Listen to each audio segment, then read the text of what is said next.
Good afternoon. Good afternoon.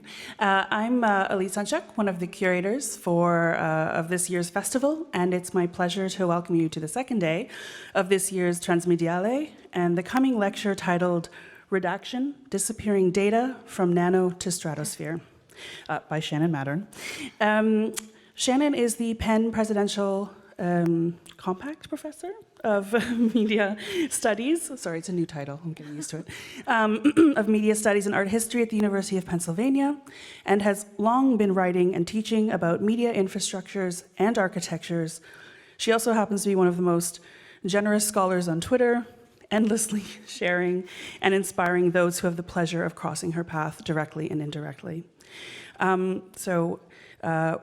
Shannon will deliver a lecture, and if there is time, we'll open the floor for a conversation, both from the audience and then also from our online audience, and you can leave any questions in the Telegram chat there. And so please join me in welcoming Shannon Mattern to the Transmediale stage.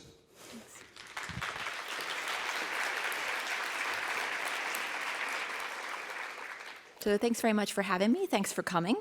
I was asked to provide a title and an abstract for this talk months before I even started writing it. This is a brand new project. In writing it, I realized that this might not be the perfect title. It's still about redaction, it's still about scale, but actually repair and reparation became seemingly the more salient theme. So scale is still kind of a subtext there, but it's not necessarily part of the thesis statement so much anymore. So I hope this doesn't feel like a bait and switch. It's still part of what the abstract and title are accurate. I just think this one happens to be more appropriate given the way the talk has taken shape. And also I want to say, because this is brand new and I found so many great projects, I've had to kind of redact myself a few times throughout the project. So let's begin. The year 2022 transformed records management into a quotidian concern for many Americans and folks around the world. Millions tuned into the January 6 hearings, a highly polished multimedia production featuring text messages, cell phone videos, and interview transcripts that chronicled Donald Trump's role in inciting the 2021 insurrection at the U.S. Capitol. Then in August, after the 8th of the committee's 10 hearings, we watched the FBI seize classified documents at Trump's Mar-a-Lago resort. Later, on social media, armchair legal advisors and hobbyist InfoSec consultants scrutinized the various affidavits and directives surrounding those files and their seizure. Public records and freedom of information requests, as well as book bans and curriculum purges, also became a weapon of the far right. We rounded out the year with the Twitter files, a charade of corporate self-scrutiny wherein the company's new CEO, Elon Musk, granted several journalists access to internal emails, Slack channels, and chat logs that purportedly revealed government influence and corporate bias in Twitter's content moderation. A public agitated by years of political unrest turned a critical, often conspiratorial eye to the countless redacted documents and shockingly unredacted screenshots that fluttered across their TV screens and through their social media feeds. Many learned for the first time about the work of the National Archives and Records Administration and Twitter's Trust and Safety team. Suddenly, everyone had an opinion about classification protocols and access policies. Meanwhile, the Chinese government was censoring mass media reports and social media posts that questioned or mocked its zero-COVID policies. And in Ukraine, Russian forces were destroying or severely damaging thousands of libraries and other repositories of Ukrainian records and cultural heritage, a redaction on an institutional and geographic scale. Other historical periods of intelligence-related upheaval or transformation, the World Wars, about which we've heard about a lot over the past 2 days, the Cold War as well, repeated theme over the past 2 days, the Chinese Cultural Revolution, the passage of the 1966 Freedom of Information Act in the US, the War on Terror, and additional global movements resisting autocratic regimes have incited or amplified public interest in state secrets and the protocols of information management. Practices of redaction have proven particularly captivating because they explicitly expose the secrecy. Conventional redaction entails censoring a document, whether military authorization or police body cam footage or patient records, by removing or obfuscating words, passages, pages, clips for legal, security, or privacy purposes, and not eliding the expurgation. Redaction, unlike erasure or deletion, reveals the act of withholding. It divulges the revision. It makes the act of secreting visible. We find redacted resources in archives, the popular press, courts of law, hospitals. I should also note for the sound people that you're supposed to be hearing a bleep during these slides. I don't know if you have that sound. We did in the sound check it was working, so hopefully we can fix that for the coming sound embedded slides. Yet I'd like us to consider that redaction isn't reserved for the document, whether folio or film or digital file, nor does it serve solely to maintain state and corporate secrecy and security. Over the past several years, we've lived a sort of unintentional or accidental redaction, existential obfuscation, and loss without erasure at multiple scales and in various contexts. The pandemic left lacunae in our brains. A viral swarm produced a cognitive fog that dulled our senses of smell and taste, withdrew familiar words and faces from ready grasp, impeded our concentration, and obstructed our short-term memory. Most of us were still sufficiently cognizant to see the cloud, to feel its deleterious presence, to witness our own diminution, and to take comfort in doctors' reassurances that these impairments were supposedly only temporary. I'll admit, though, that I still find myself walking around as if in a glitchy haze, arriving places without remembering how I got there.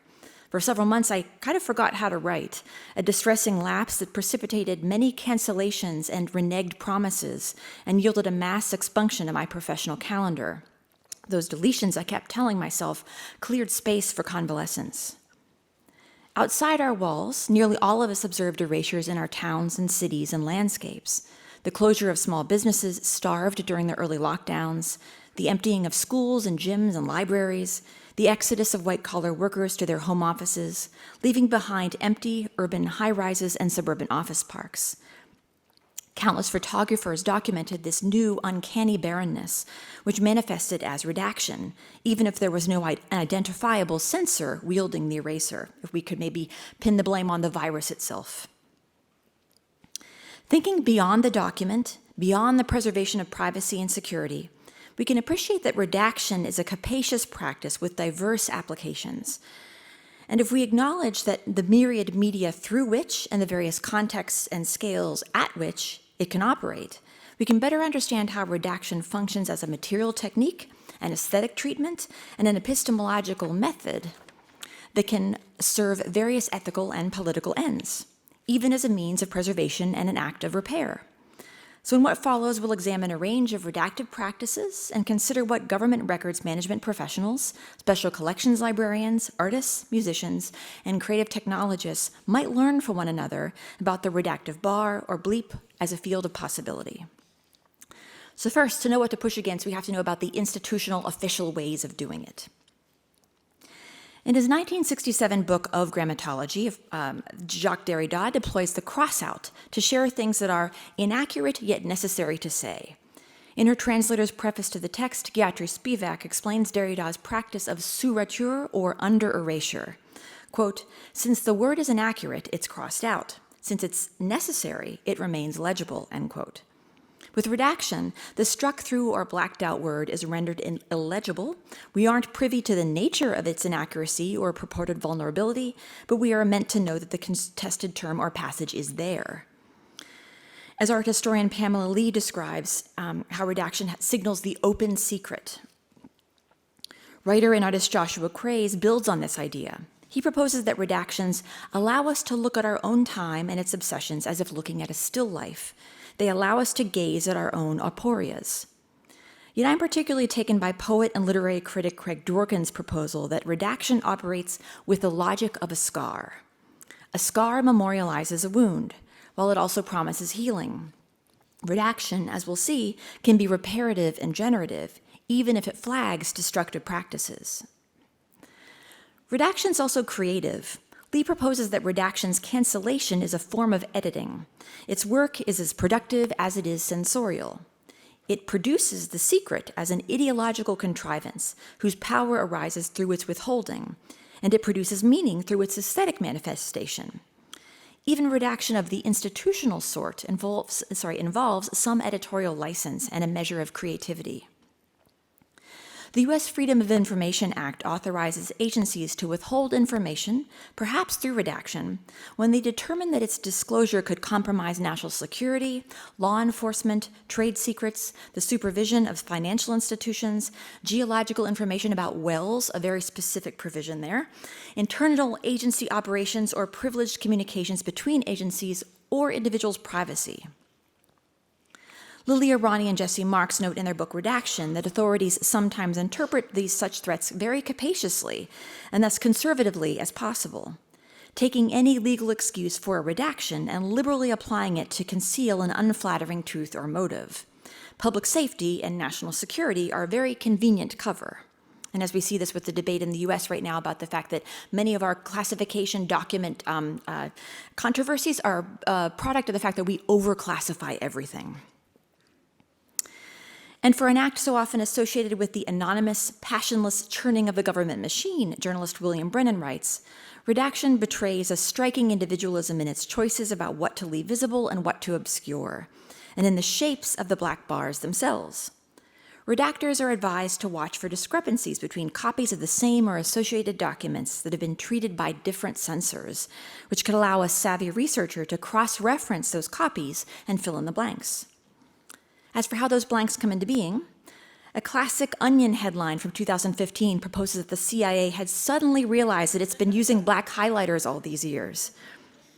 In all seriousness, though, the UK National Archive, in its 2022 Redaction Toolkit, which you can download if you want to, advises agents to adopt any of a number of tools and techniques: cover-up tape, black markers, whiteout, scalpels, Adobe Acrobat tools, electronic file format conversion techniques to create those black bars. A taped, marked up, or cut up document should then be photocopied for public access. This multi-step process of analog redaction often involves the transmediation, a reference to transmedial, of the original document. Digital files, which often contain embedded metadata and record their own change histories and audit trails, should be either printed out and materially redacted or digitally round-tripped, converted to another format, then converted back to the original format to erase, rather than simply redact, digital traces of their own redaction.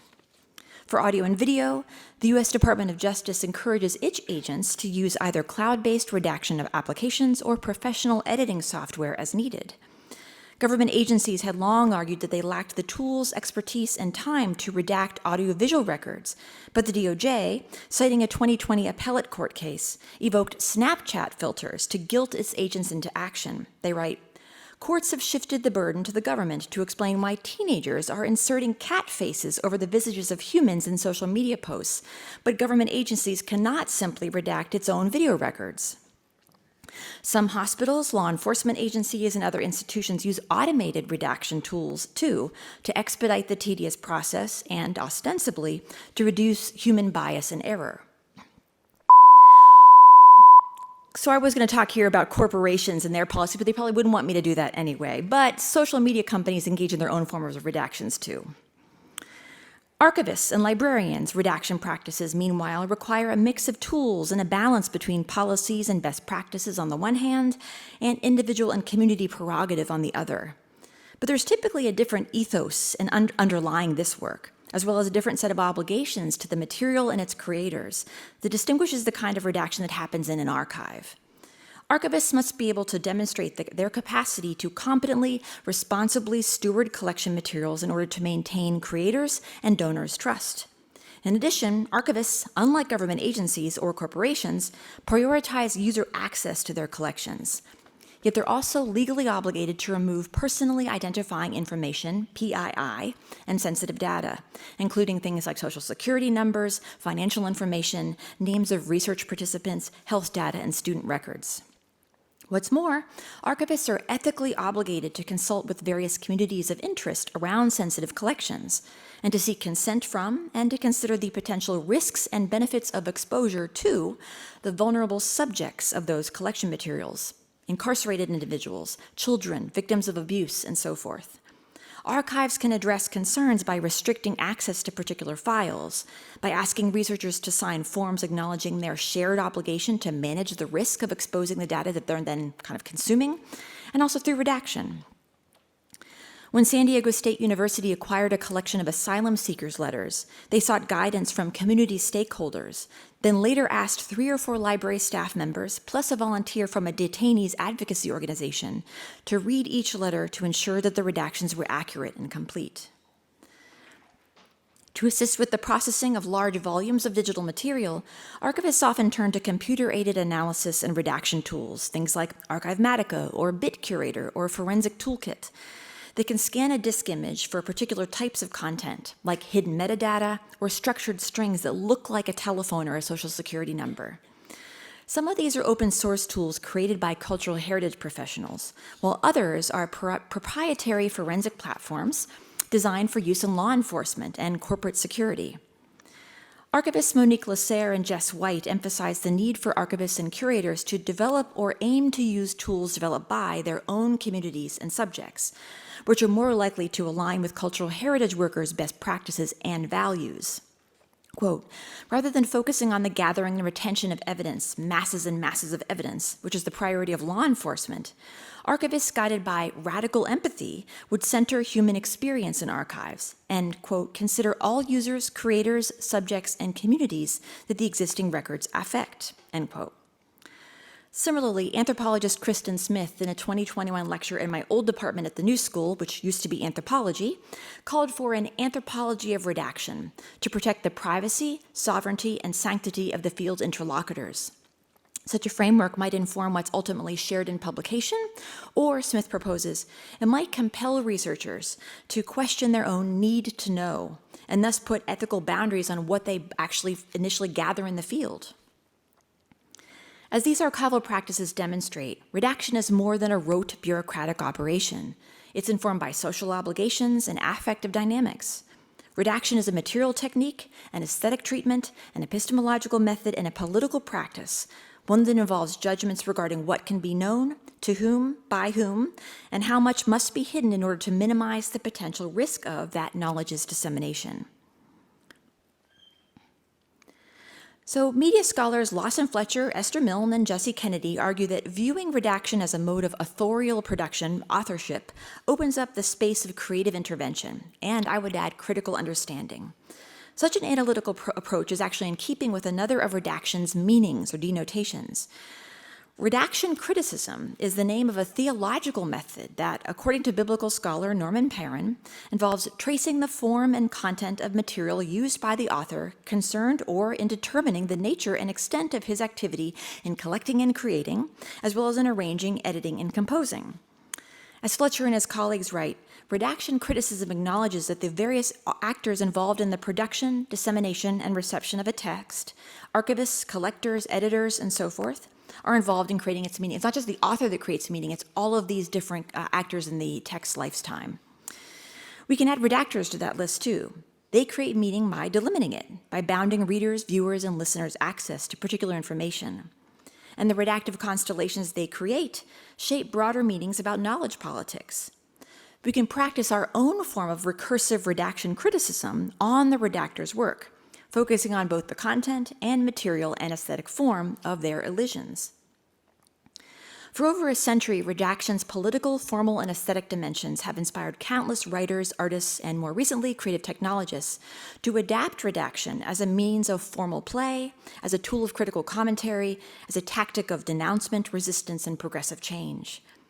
And while the recent proliferation of erasure poetry and redaction aesthetics, particularly in response to the war on terror and the Trump administration, might suggest that the black bar, the sonic bleep, and the video blur have been reduced to a cosmetic treatment or a generalizable style, digital culture scholar Alvaro Seixa reminds us that each redaction project is a product of its socio-political and historical context. It's important to situate the strikeout, to flesh out the broader spatiotemporal matrix, suspending those tiny voids made with marker and tape.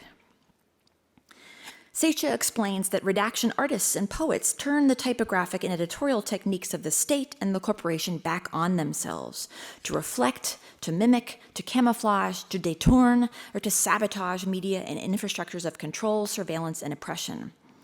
There's been a great deal of critical attention paid to artwork that engages with state and corporate security and violence through redaction. We'll look at just a few examples. Actually, that's another place I have to cut, because you're probably already familiar with Jenny Holzer and Trevor Paglen and the others who are most frequently cited within this realm. But thanks to the volume of redactive poems and paintings and other artworks examining the war on terror, those black bars and bleeps now speak volumes. So we're going to look at some other examples of redaction work that do things a little bit differently, that aren't really engaged with wars on terror and the state so much, but thinking beyond it. Yet there are lots of creative practitioners who expand upon the state's repertoire of redactive tools and techniques, in many cases translating documents into other material forms and across scalar domains to address epistemological ends other than obfuscation and deception, and to serve or subvert ethical and political ends that exceed the protection of personal privacy, the preservation of state security, and the legitimation of necropolitics. In her study of wake work, which she describes as a mode of living in the wake of slavery and rupturing its ways of knowing, Christina Sharp proposes that black annotation and redaction offer means of seeing and reading otherwise, of countering the force of the state, and instead centering care as force. Instead of focusing on security and control, redaction can prioritize, quote, the provision of what is necessary for the health, welfare, maintenance, and protection of someone or something. In other words, seeking the radical empathy that archivists Lasserre and White advocated for earlier. Redaction as wake work means treating the bruises and scars.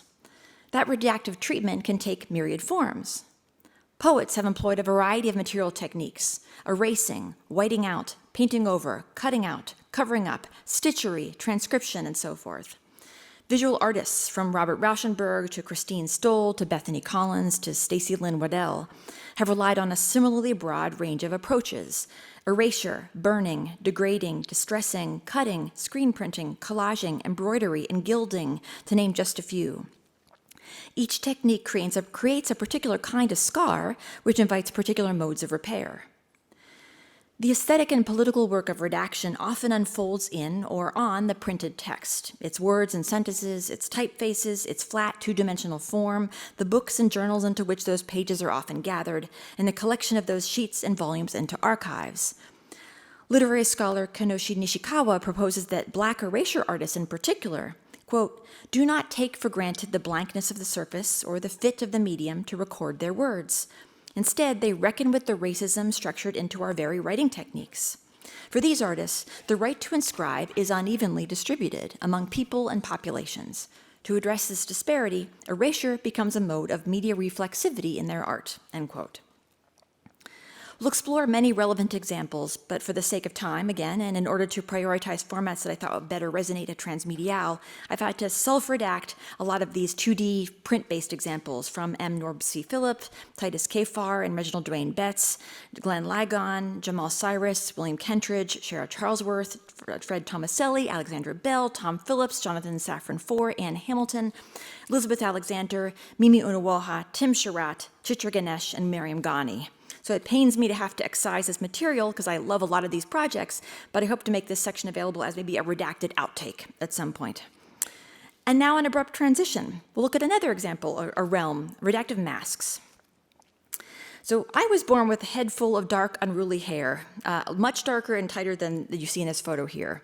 As the curls grew tighter and I became less capable of managing them, my hair became a target for ridicule and a lot of spitballs and gum placed in my hair on the bus, and a source of shame. I begged my mom to let me cut off those cursed ringlets. Yet my new crop then led to occasional misgendering and more derogation. A perpetually drunk dad at my brother's Little League game started calling me Little Orphan Annie, referencing the 1982 film, which had just had its major resurgence around that time. I hated the way I looked, so I made a point of redacting, defacing, or disappearing particularly embarrassing manifestations of myself in family photos and VHS tapes. I became an anti-archivist, a redactivist. I'm sure my parents are very upset. They are now realizing the extent of the damage I have left in my wake over several decades. When I look at these defaced photos today, I feel the persistent scars of that early ridicule, but I can also project into that redacted void all the accomplishments I'd someday come to appreciate about myself. Little did I know, when fifth grade me masked my bespectacled face and voluminous hair with a Crayola dot, I was pulling a Baldassare. At least that's what I call it today when I disguise my students' identities in class photos by photoshopping cheerful polka dots atop their faces. The conceptual artist John Baldessari was well known for his colorful redactions, especially his dots. He used price stickers to obscure the faces and found photographs, Hollywood film stills, and political photo ops. Quote, "I just got so tired of looking at those faces," he said. So in 1985, he started covering them. If you can't see their face, you're going to look at how they're dressed, maybe their stance, their surroundings, he explained. The photo op is rarely about the individual subjects anyway. It's about the handshake, the kiss, the ribbon about to be cut with those ridiculously large scissors. Baldassari's self-justification echoes the advice he offered his students. Don't look at things, look in between things. Michael Govan, director of the Los Angeles County Museum of Art, agrees that Baldassari sometimes takes away the thing that's most obvious in the center of your vision, forces you to look at everything else, almost for the first time, to make new sense of what you're seeing. The redaction elicits revelation. Baldassari's obfuscatory gesture, made inviting with its vibrant colors, also crystallizes a broader deletionist impulse in his practice. In 1970, stalled and bored with his work, he famously cremated 13 years' worth of his paintings at a San Diego mortuary. As Susan Stamberg explains, it was a ritual act of purification, a farewell to the tradition of painting. Yet redaction, unlike purification, leaves a trace behind, a scar that reminds us of what we've abandoned, what we've survived, and what we continue to push against. On the cover of her 2017 book, Listening to Images, art historian Tina Kampt features the work of photographer Martina Bacigalupo, who in turn appropriates materials salvaged from the Gulu Real Art Studio in Uganda, where locals go to get their identity portraits taken. The shop's equipment prints out these photos in large format, so customers typically cut out the standard size facial portrait and leave the discards in the trash, and they discard the rest. That rest, a decapitated, seated body depicted from the shoulders down to the knees or mid-calves, becomes Bacigalupo's and Kamp's subject matter.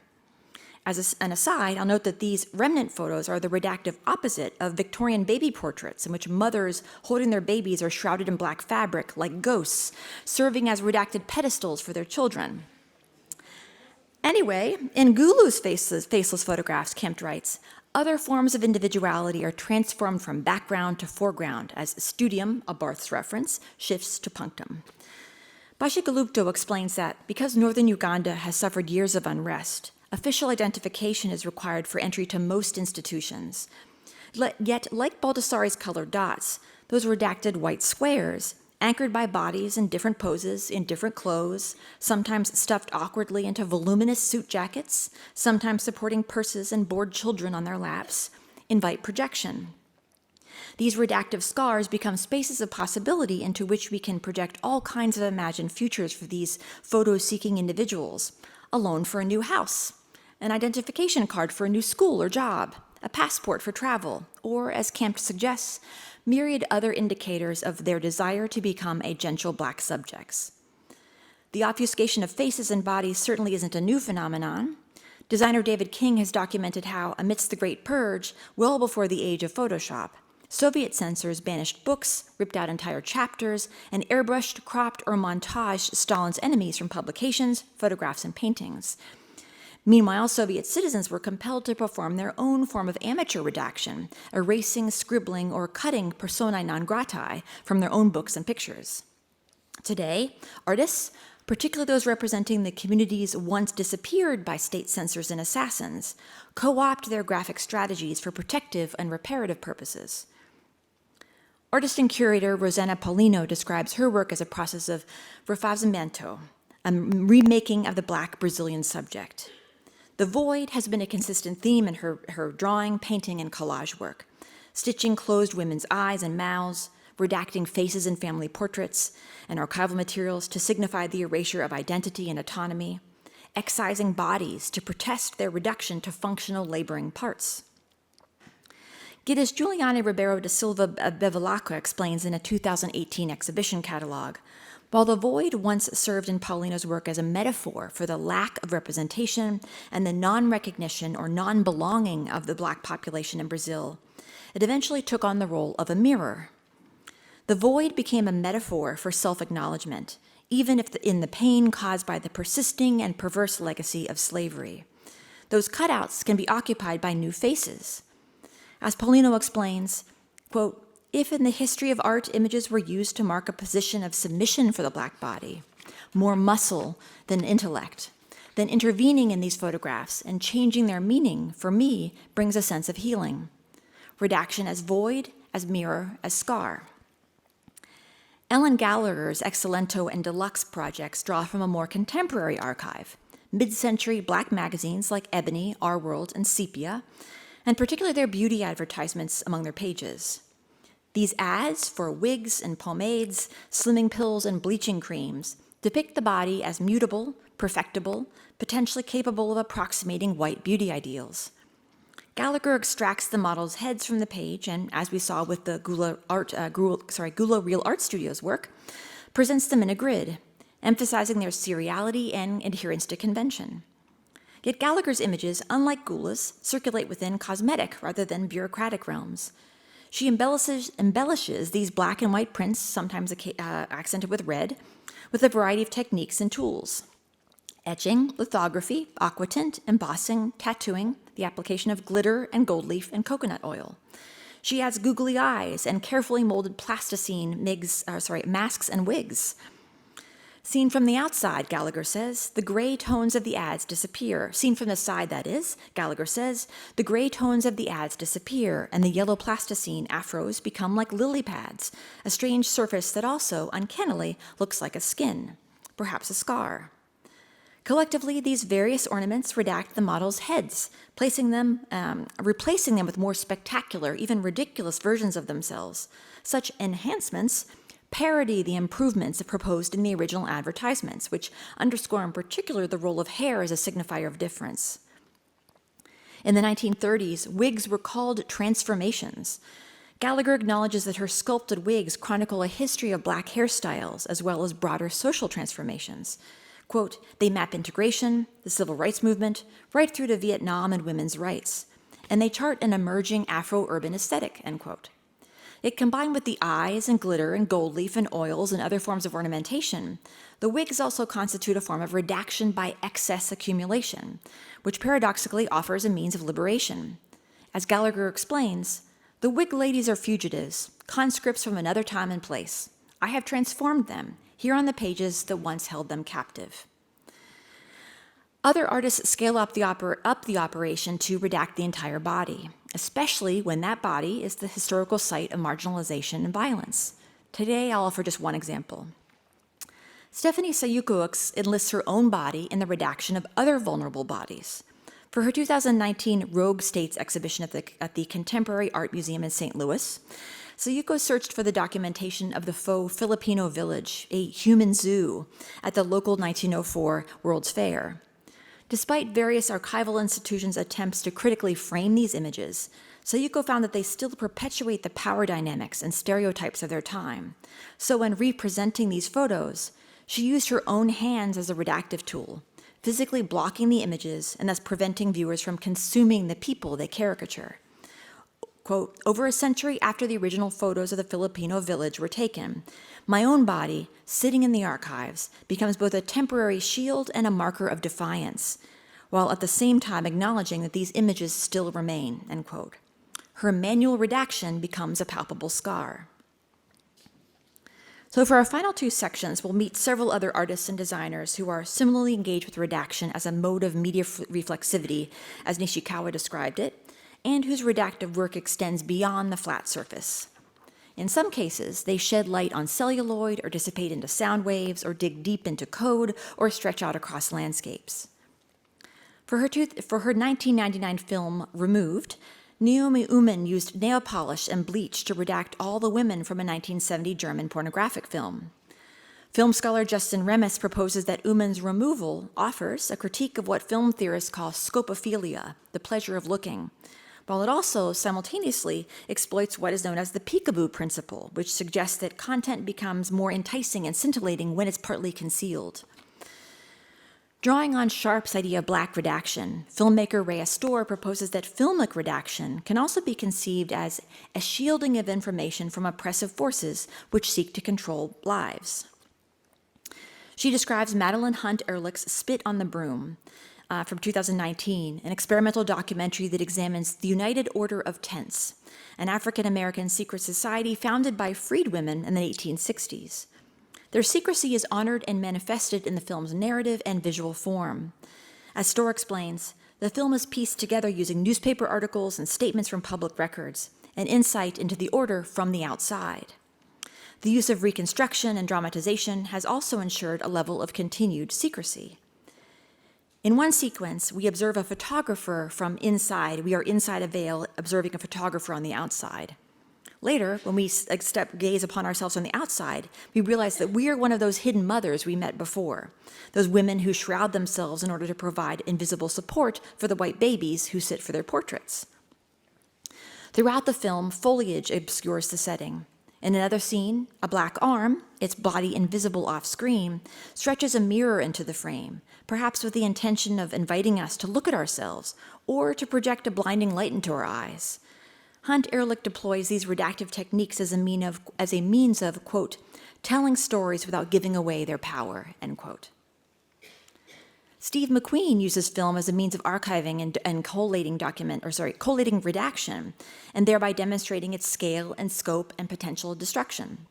His end credits from 2017 is a survey of the thousands and thousands of heavily redacted documents in the FBI file of athlete, actor, singer, activist Paul Robeson. The video runs for nearly 13 hours, but the audio, featuring various voices reading the documents and flagging all the redacted names, runs for over 42 hours, creating a split between audio and video.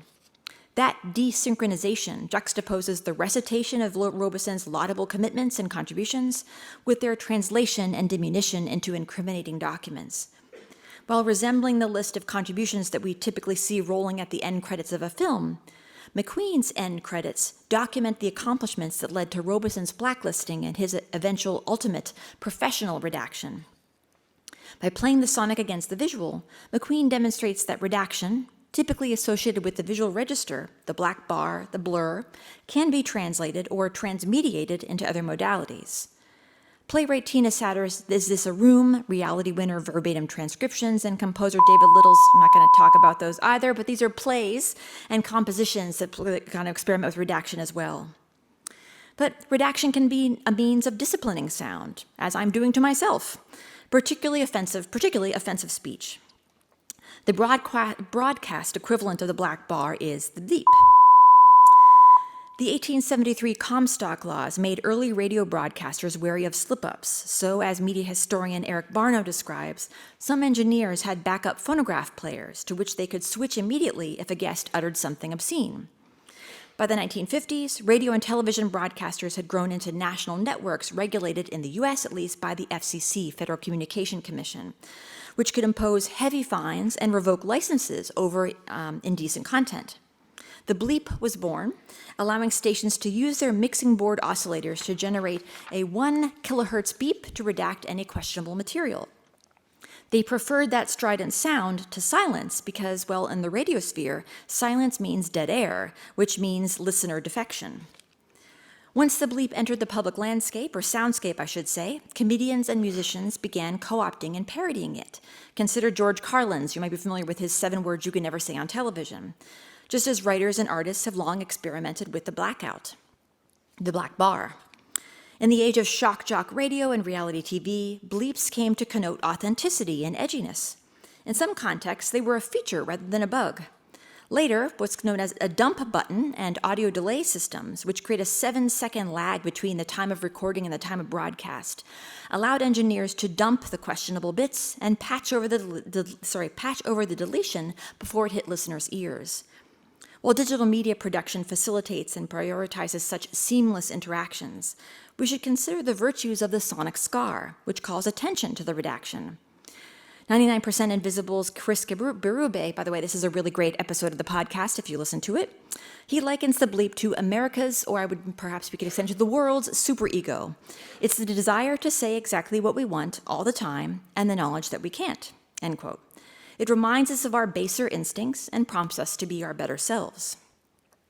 John Cage famously enlisted myriad technologies, from tape to prepared piano to language itself, in his sonic investigations.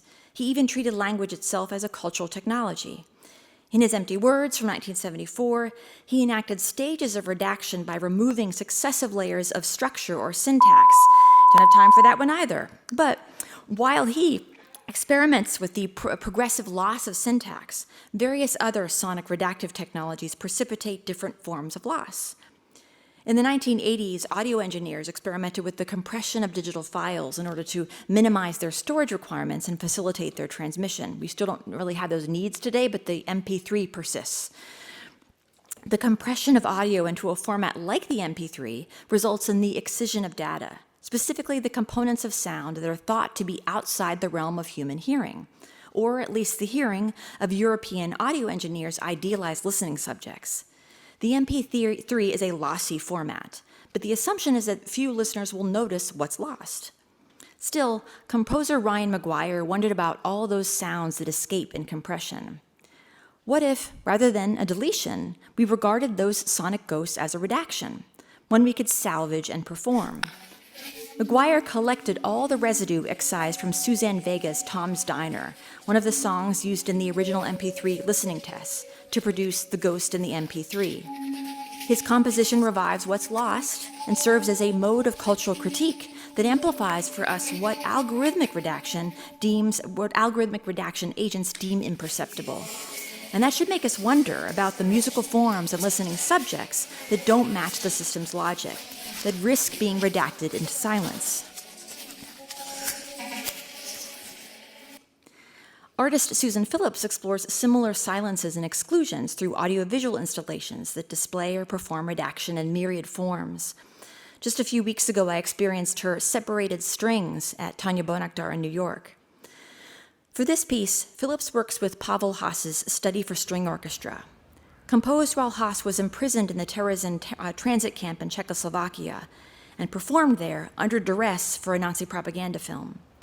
Haas was later transferred to Auschwitz.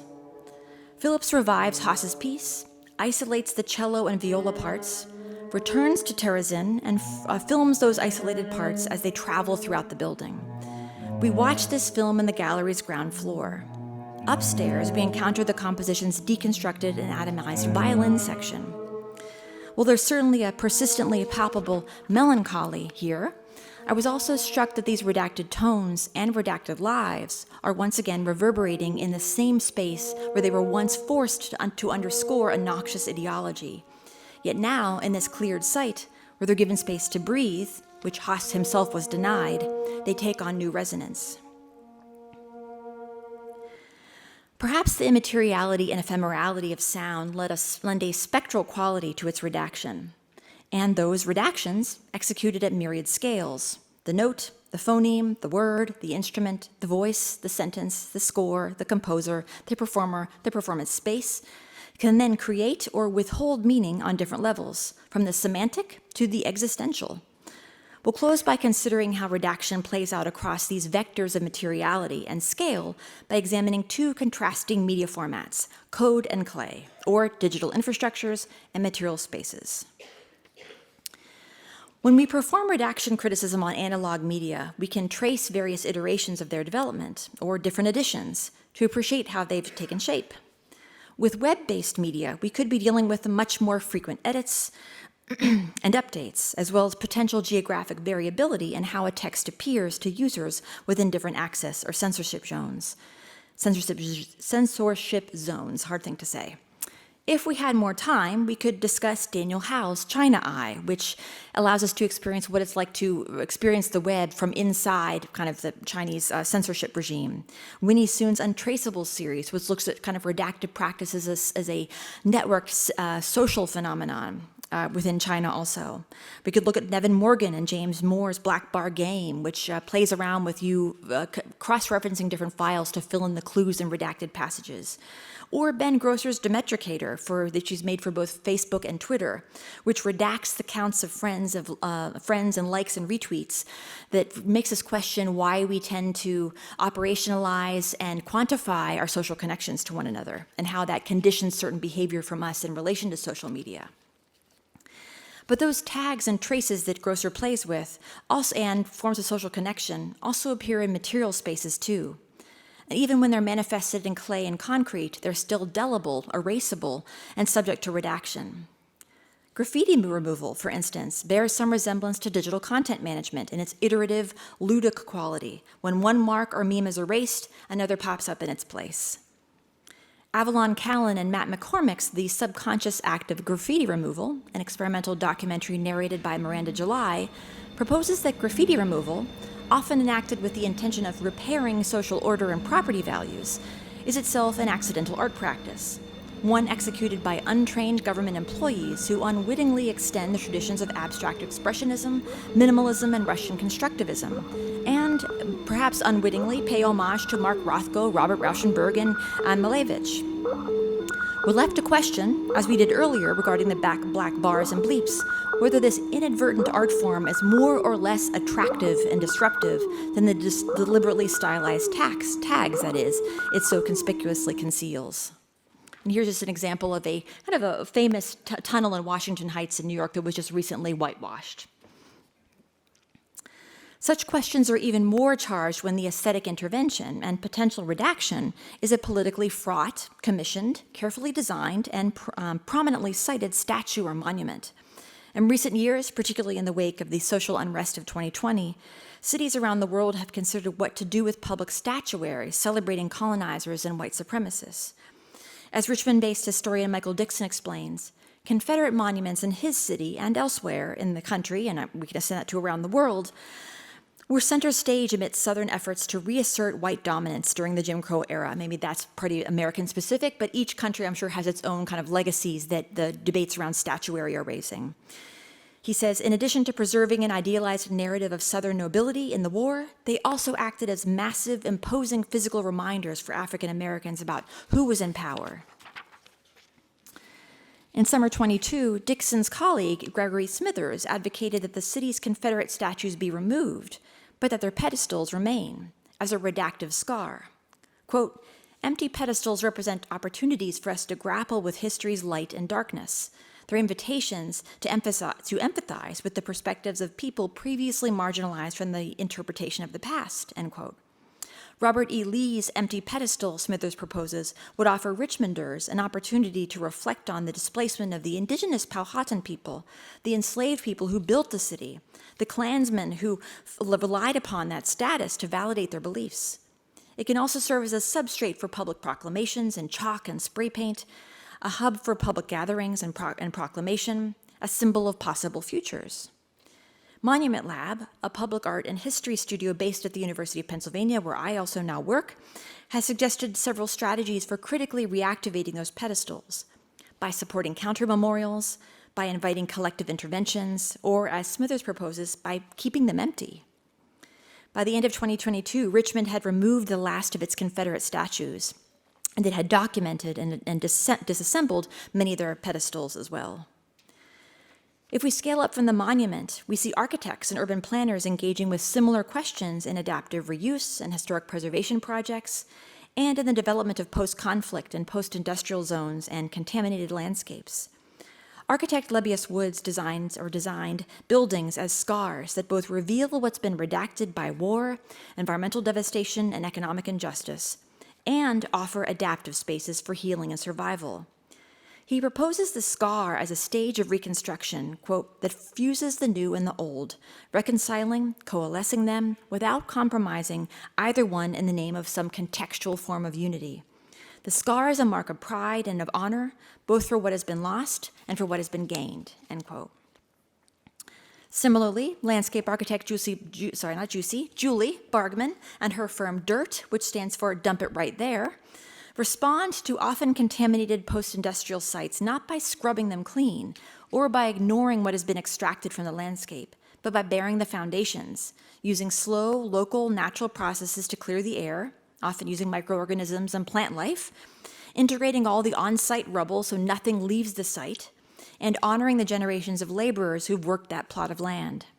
As design critic Zach Mortis writes, Bargman makes a remix of ghost landscapes and visibly scarred landforms that aims to describe the development, industrialization, and deindustrialization that brings each site to where it is now. Her design process, we might say, is a form of redactive criticism. Yet it's worth mentioning that the histories of these sites and of those who've labored there are often obscured in redacted documents and corporate archives, especially when we're talking about contaminated zones. It's probably in the archives of Dow Chemical somewhere. Thus, DIRT's process of capturing each site's evolution through design requires the empathic, inclusive engagement that, again, we heard about from or recommended by Lasser and White. That work requires field work, both archaeological and anthropological. Rather than glamorizing and framing the industry's leftovers, architecture critic Justin Davidson explains, Bargman lets a site speak the language of its own history. Instead of performing geoengineering, moving great mountains of earth, Bargman's preference is to sift through what is already there.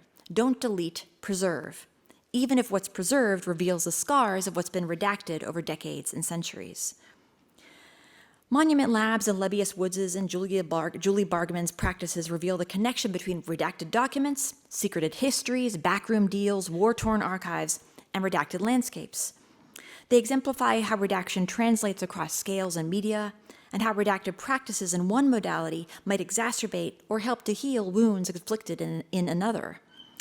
The dozens of examples we've explored, which encompass a range of media, print, photography, sound, film, code, charcoal, wax, cloth, plasticine, and methods from cutouts to excavation, demonstrate that what constitutes redaction and the ends to which it is put is not determined by states and corporations. Thinking more expansively about redaction could enable all those who practice it, from powerful institutions or marginalized individuals, to consider the range of values and purposes it could embody, from security, secrecy, and privacy, to transparency and accountability, to self-determination, empathy, and reparation. Acknowledging the range of redactive aesthetics, too, could allow redactors to consider how their chosen media and methods embody particular affective and ethical qualities, and prepare them to more intentionally choose approaches that balance the interests and values of all those entities invested in and affected by the redacted medium, whether a photograph or a parcel of land. While it's important to remember the methodological and epistemological differences between redaction and erasure, we might do well to think about redaction more capaciously, to recognize that there are likely shimmering mirages, ghostly voices, forgotten figures, and silenced subjects hiding behind our erasures and deletions, too. The deletion ostensibly erases or deletes its own existence, but if we look and listen more closely, more empathetically, perhaps even using the tools of redaction criticism, we can learn to see the scar beneath the purportedly seamless cut. What or who was blacked out, and what would it mean to bring them to light, to give them voice, to see their faces and all their scars? Thank you.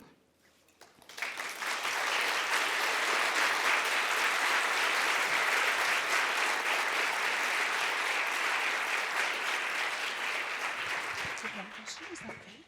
One question, okay? Thank you so much, Shannon, for that incredible talk. I think we need to invite you back for the unredacted full experience. We have time for one question. Sorry, we're actually a little tight on time. So we can maybe do it quickly if there's someone ready with a question. Yes, is that a wave? Can I have a microphone sort of front center, please? It's on the way. Maybe while it's on the way, I can ask the online question. Sure, one moment. Can you, yeah. Okay. So, online question. And I'm sorry, there's no name here, so thank you to whomever shared this question. Shannon, what would your position, I'm too close to the speakers also, what would your position in technologically embedded mechanisms to trace acts of redaction, such as in Wikipedia or other repositories, what would your position be? And then how to compare, pardon me, the redaction policies of WikiLeaks with the ICIJ, the International Consortium of Investigative Journalists, based in Washington. So they listed the example of the Panama Papers. Thanks. Yeah, so I guess just briefly, I could say that I have to remember the two parts of that question. The first was, yeah. Okay, so one of the parts I cut, so the China Eye project that I mentioned, relied on proxies based in China, which have since become unreachable. So that project now has kind of been redacted itself. It really lives only on GitHub. So it's interesting to think about how we can use version tracking platforms to trace redaction. And Wikipedia, Wiki is another great example of a platform that's built to kind of trace its own evolution. So using existing technologies, everything from kind of Git to wikis, which are two tools that we already have readily available that are probably familiar to everyone here, are two ways to kind of trace the process of redaction. But there are also chances or opportunities or instances in which you would not want to be able to trace those changes, which, as I mentioned, the archivists practice the process of road tripping, where you actually have to translate something into another format and bring it back into its original format to redact all those traces of redaction, because that can be incriminating evidence or could put certain populations at risk. So there's a lot of research potential in relying on some of these existing version tracking tools that we already have. We also want to think about the political and ethical choices we're making about when making the trace possible is actually a risk-producing process. And then the final question, this has gone blank, but it's about the Panama Papers. I think it's also, again, just looking at the different institutional values, I tried to contrast what the United States Justice Department, how they approach redaction with the way archivists and special collections, particularly those who are working with the collections of marginalized populations. Their obligations are very different. Their senses of their kind of commitment to access is very different. The potential impact, the trust invested in them by the populations the communities they're representing in their collections are very different. Nobody expects the Department of Justice to have their best interests in heart in managing their documents, whereas if you are from an advocacy organization who's bequeathing your materials to an archive, you've done that on a basis of trust, and you have to trust that the folks who are redacting your materials are doing so with your best interests at heart. So I think that, again, for contrasting government versus journalism versus WikiLeaks, for instance, we have to consider the interests and the politics and the ethical guidelines that are guiding the different organizations that are managing these projects. Thank you. I won't expand on that because there is one question in the audience. Would you like to go ahead? Yeah, it's a brief question. Thank you so much for such a generous presentation. I would like to know what do you think about filling the blanks, with generative technologies, like reversing the process of redaction and even erasing the erasure, which is instead of deleting it, you are filling the blanks with something else and appears that nothing was deleted from the beginning. Yep. So that's an example of one of the myriad creative applications where I kept trying to emphasize, drawing on the work of other scholars, that redaction is not only about deletion, it really invites us to want to fill in that space. It's kind of what maybe Marshall McLuhan would call a cool medium. It's kind of lo-fi. It offers spaces for us to lean in and kind of complete it, to make our own contributions to the text. So there are myriad creative possibilities there, obviously, but also I think there's some interesting historical context. Some of you might be familiar with Lisa Gittleman's book, Paper Knowledge, where she talks about the history of the blank. A lot of, literary scholars, printing historians will study kind of the major literatures. I'm thinking back to the panel from yesterday about a minor theory, minor technology. Lisa Gittleman is really good at studying kind of minor printers, minor technologies, seeing things like job printers, people who print up wedding announcements or fill in the blank forms that you use in doctor's announcements. How the blank itself and its history in the 19th and and early 20th century really was a disciplining tool for people who were in newly professionalized realms of labor. It defined people's subjectivity. So it's interesting to look at how if we're engaged in these more contemporary forms of fill in the blank, whether that's in a visual or a sonic or a textual medium, to think about all the political things that were happening in those historical examples from the 19th century. And I think Lisa's book is a really great place to think through some of those ideas. Sure, thanks. Thank you. Sure, thanks. So unfortunately, we're approaching red time.